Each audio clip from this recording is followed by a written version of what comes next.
You auctioned off some of your memorabilia. First of all, you were smart enough to save like things from the Gladiator. But the thing that I was fascinated, one of the things you auctioned off, you had once bought a dinosaur's head.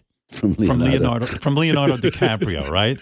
Yeah. Now this to me is fascinating. What does it cost to buy? I think it's just good. You know, they've just about almost doubled in value since I sold it. Actually, I bet. I mean, to me, like, how many dinosaur heads are there in the world?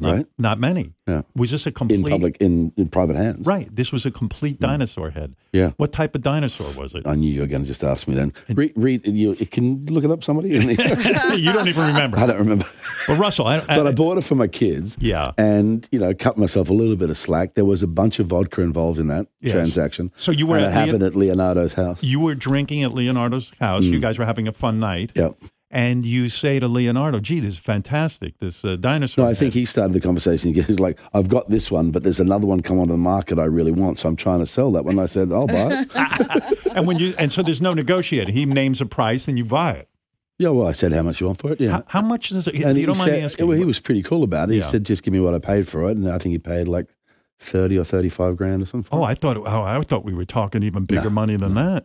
No, it was not a very popular dinosaur. Oh, it was just one of those regular dinosaurs. Yes. I mean, because it's such an unusual item. Right. Oh, so then you kept it and then you auctioned it off, the dinosaur head. Well, part of the reason for buying it is that when I did buy it, which is around about 2008 or 2009, right, my kids, particularly my eldest, were like fascinated and they were into dinosaurs. So there you go. Here's one for, here's one for the playroom.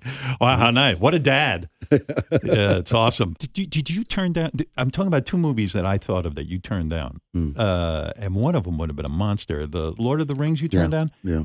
And they offered you 10%. Yeah. This is the business now. 10% of the gross of the movie. I did the math for you to eat your heart out. Why did you turn down Lord of the Rings, number one? Because and number two, I didn't think Peter Jackson actually wanted me on the film.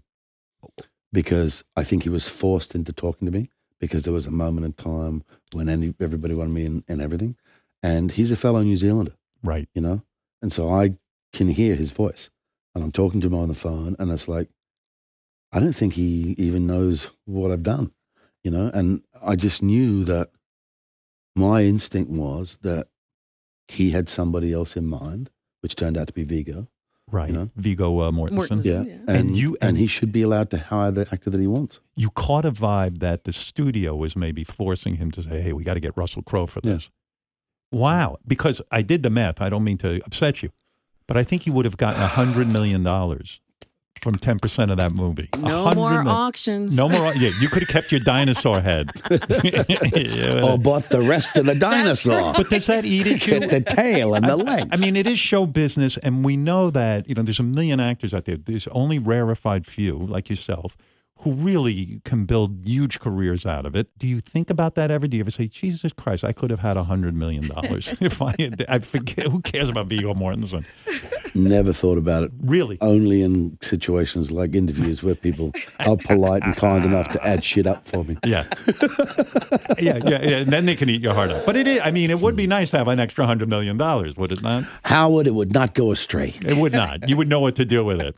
And the other role, famously, Wolverine, which Hugh Jackman, of course, has done a brilliant job with, right? Brilliant. We agree. And there's no way I would have ever done that. Why? Even if I'd done the film, I wouldn't have carried it through with the grace and the direction that Hugh gave it.